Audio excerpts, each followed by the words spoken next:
And we're back. You are tuned into Afterburn with me, Kelly, the hostess with the mostest, and I have my boo thing. DJ Kim Nick D, aka Kim, killing it as usual, keeping it fresh. Hey. Fresh Music Mondays. What is it? I like how confident you are today. You're like, I'm killing it as usual. You know, I do this every day. Really? And nothing out of the ordinary, but yeah. That could be church.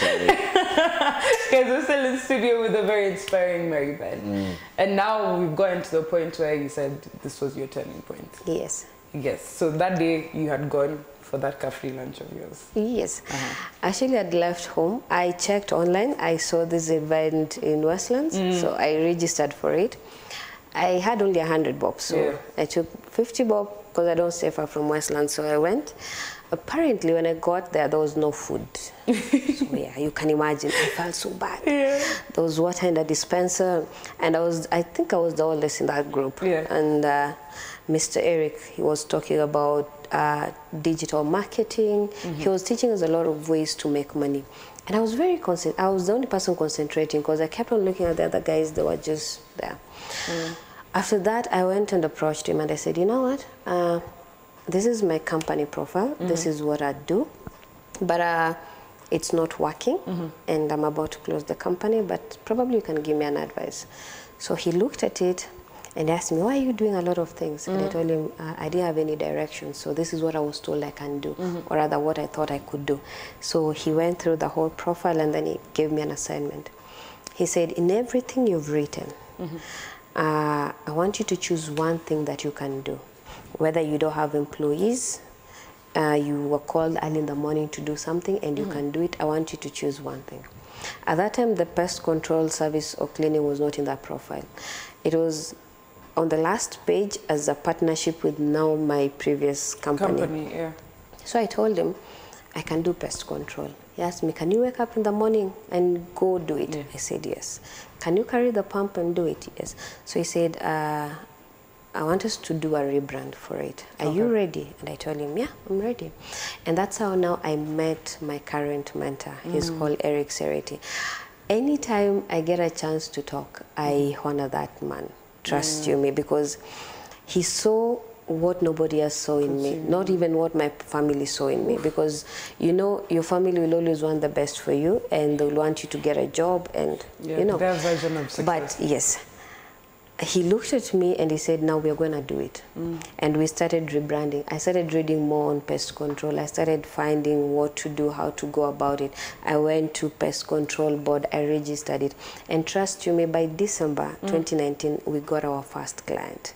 So when we got our first client, I didn't have a pump or anything. So the client called. I overcharged him though, and I told him, no, the rule is you have to pay 50% deposit. So when he sent the 50% deposit, we went and bought everything. In fact, I went to the agrovet and I told the guy, please, I need a cockroach chemical that is going to work. I don't want something that is not going to work. And I bought the pump from him, the chemicals, and I asked him, how are we going to measure the liters and everything? The guy gave us all the manuals we needed. I had gotten a guy who was coming to work with me at that time, so we went for that job. But when we got there, I told God, you know, this is our first gig. I've never done it. So me being the spiritual Maryben, I took anointing oil, poured it in that chemical, and I told God, please, let it just work. You know, so we fumigated the whole house. We didn't even know what to do in the baby's room. And I was telling the guy, you know what? This is a baby's room, so we're not going to spray the baby's bed. Let's spray around, and we will just get to know more as we go. We did. Trust you me. I even feel bad because the guy has never called me till today. He doesn't have roaches. Literally, till today. He was my first client, a very good one. And that was now my turning point with work. And Eric continued mentoring me, and every day I would wake up, you know, I would wake up and still feel the worthless Maryben. But he would speak life in me. He would speak greatness.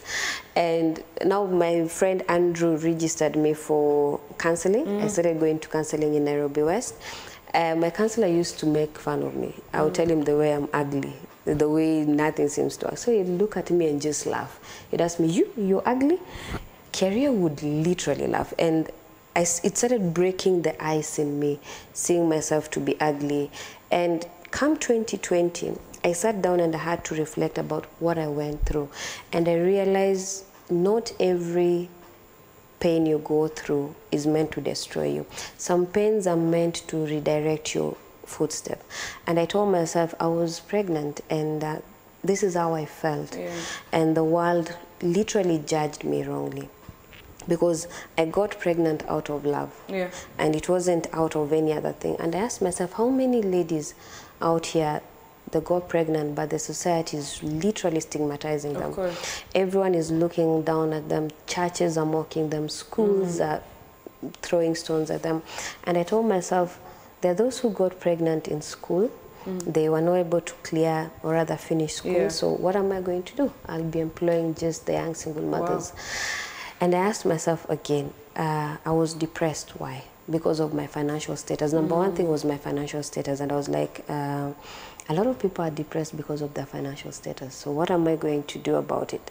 I turned my pain into my gain. And I started telling people...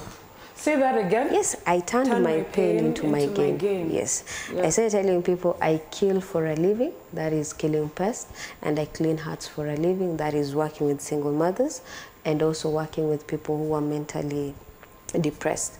And by 2020, around March, I met now my second mentor who started helping me to do things in a different way in terms of women empowerment. He's called Apio Alo in terms of women empowerment. So these two people brought life. In as much as God gives us life, but God uses other people to redirect your steps.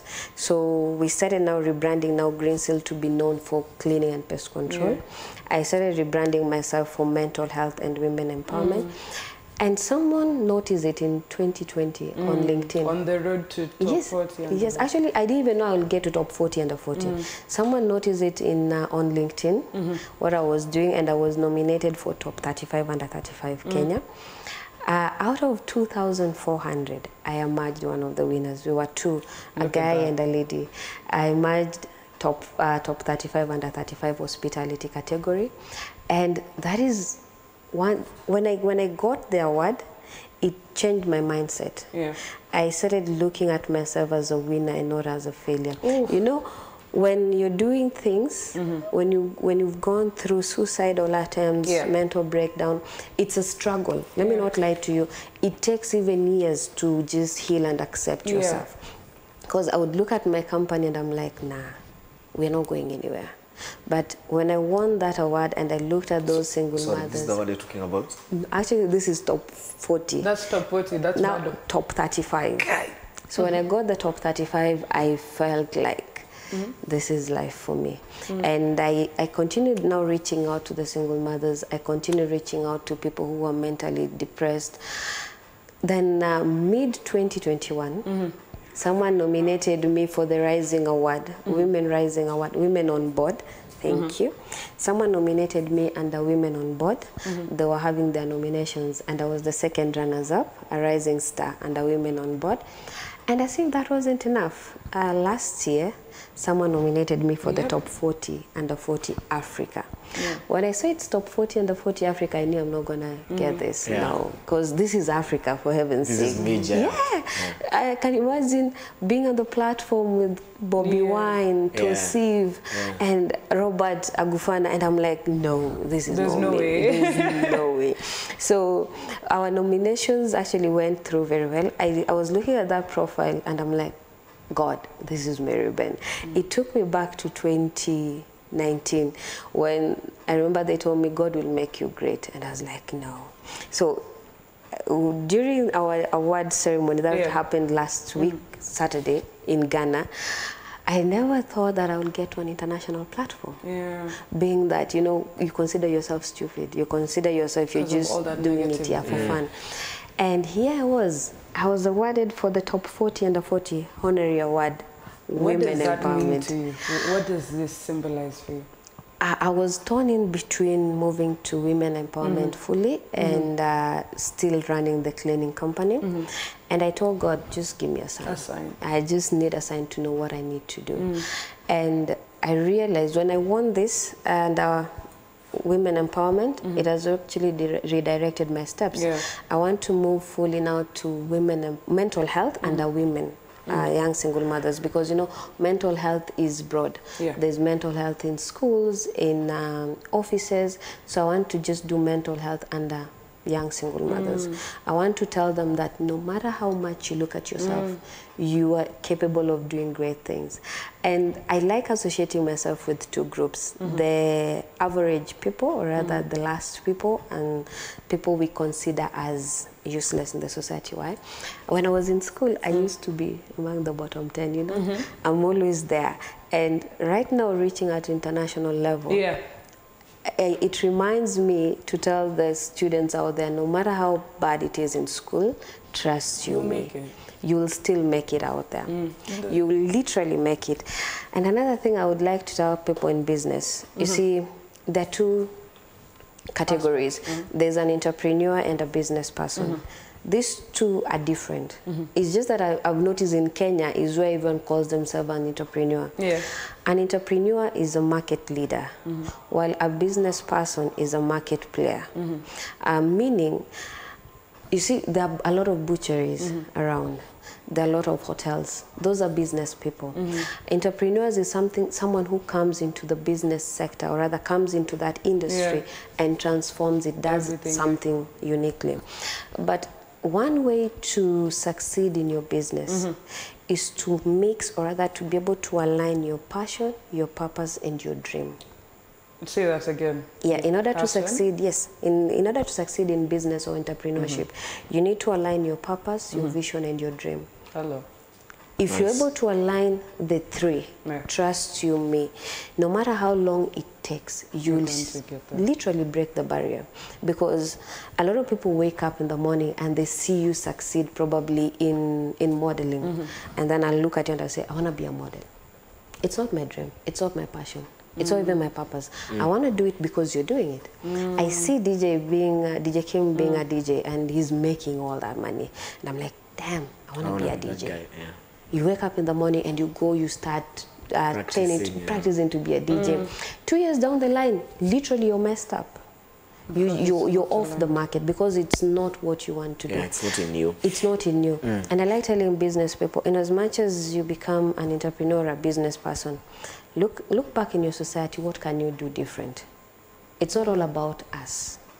It's about inspiring another person. It's about changing your environment. Yeah, it's about changing it and bringing life to it. People don't even understand that. Kenyans right now, the government, or rather right now we are having this vision 2030. We are telling people the only way to make it in life is self-employment. Trust you me, not everyone is called to be self-employed. True. Not everyone. Yes, not everyone is meant to be self-employed. You can be a good marketer. You're called to be a marketer. That's your department. You're so good at it. Me, I was the worst employee. I don't want to lie. I would wake up. If I think of just going to work, I would just be tired. You're like, this again. And I have a friend. She's the best. This lady wakes up in the morning. She's ever the first person in the office. Her performance is so high. When you get someone like that and put them in a self-employment, trust you me, they'll mess up. It's not going to work. It's all about understanding who you are and understanding your purpose. Why are you existing? If you feel like you're existing, like I've seen the way he's enjoying being a DJ, that's him. I've seen the way you're enjoying being a presenter, that's you, that's who you're called to be. So for the youths out there who wants to get into business or get into whichever career they need to do, they need to find their purpose in it. Usiamke asubuhi useme, my dad said I should be a doctor, and you want to be a doctor. You just go being a doctor, and literally you want to be something else. You want to be a teacher. I hope the parents are listening. Don't force us to become accountants, engineers. And you don't want to be that. And on top of that, people should not forget. You see the way we always struggle to look beautiful on the outside. I tell people your physical health is as important as your inner health. You know, the way you want to look beautiful, we do our makeup, but your inner being is messed up. How you gonna win if you ain't right within? Lauren Hill said that in Dwarf. You cannot win unless within. Your mental health matters just the same way as your physical health matters. Oof. Well, you know. Maryben. I don't know. Tonight, hey, Vanna, you really inspired. You have really inspired. What should we expect from you in the next, or how do you see, what's your trajectory for like the next 5 years? Where do you see yourself? Not what should we expect, where do you see yourself? Actually, I'm changing the whole company to be a training company, to be a training school, ground, or rather training school for the single mothers. You see, right now our financial institutions, they don't offer loans to average people. The loans interest has gone high and all that. I'm trying to come up with a circle for the single mothers. And not only the single mothers, I'm trying to see if I can do it single mothers and ladies in the transport industry, that's the Uber and all that, Taxify. I'm trying to see, can we do something to change it? Can we build a society, or rather a community? I like saying, a lady with one girl with a vision, or rather, yes, one girl with a vision is a revolution. And I always say, I'm that girl with a vision. So I want to create a revolution around all of us, and not only for the girl child, because what will become of our boy child? So I'm trying to work a process whereby we will be able to assist everyone on the ground level. Yes, everyone, because we need to bring balance. We cannot, our government is concentrating so much on the top class. They are forgetting guys down here, and that is what I want to do. We want to train them in hospitality and partner with other organizations that supports women empowerment. We can just take them out to work there. Yeah. And not only in Kenya, we want to do it, I want to cut across the entire Africa. Right now, I believe in myself. Anything is possible. Anything is possible. Anything is possible. I sit down and I tell myself, I cannot commit suicide. But anyone who wants to commit suicide outside there, trust you me, it's not worth it. It's not worth it. Things might get hard. Things might be so messed up, but trust you me, every pain you go through, there is a reason as to it. You just need to see. You just need to ask yourself, why did I go through? Yes. In fact, whatever you said, it's true. A lot of people don't learn. A lot of people don't learn. You wake up in the morning, you've gone through that process. You blame it on God. You blame it on society. You move forward. In fact, when you get out of that place or that process, you become very bitter. You become mean. You tell people, when I was suffering, you're not helping me and all that. There was a lesson that you needed to learn in it for the next phase of your life. And I actually learned mine well. I always say I learned mine very well, yes. Guys. Yours is inspiration. This story, me, I've been looking at Maryben like, what? What? No, what? But okay, before we let you go, I mean, thank you for coming. Thank you. Thank you so much for inspiring. Thank you. I mean, after this, this is the beginning of our friendship, imagine. Thank you. This is definitely just the beginning. But we're talking about something on the show. Have you been affected by, the fuel just running out like that? Yeah, actually, but I don't understand, because KPMG, is it KPMG or KPNC? They said they have enough fuel. So today in the morning, even it was a problem getting here. There's a long queue. Sasa nashanga, what is not happening? But it's Kenya, It's Kenya. It's Kenya. Katambe banana. We move regardless. Because we will be told it's the Russian war. But you wonder, it's not even the Russian war. Because if these guys say there's a lot of more than enough petrol and gas, or rather petrol and diesel in their tankers, why are we not having it? But today in the morning I had someone saying that they're waiting for the budget, that we should expect the of course, I knew it to go up again. So Kenya is becoming one of the most expensive countries. Oh my God. Disgusting. Let's start embracing it, And now you're also in Nairobi. Nairobi was ranked one of the most expensive. Actually, we were ranked one of the most expensive, and we were ranked one of the most saddest countries. Saddest. We've been ranked saddest. Corruption. Anyway, guys, we'll make it through this. God with us. God with us. Always. Always. So stay tuned, but I will be back with some more vibes.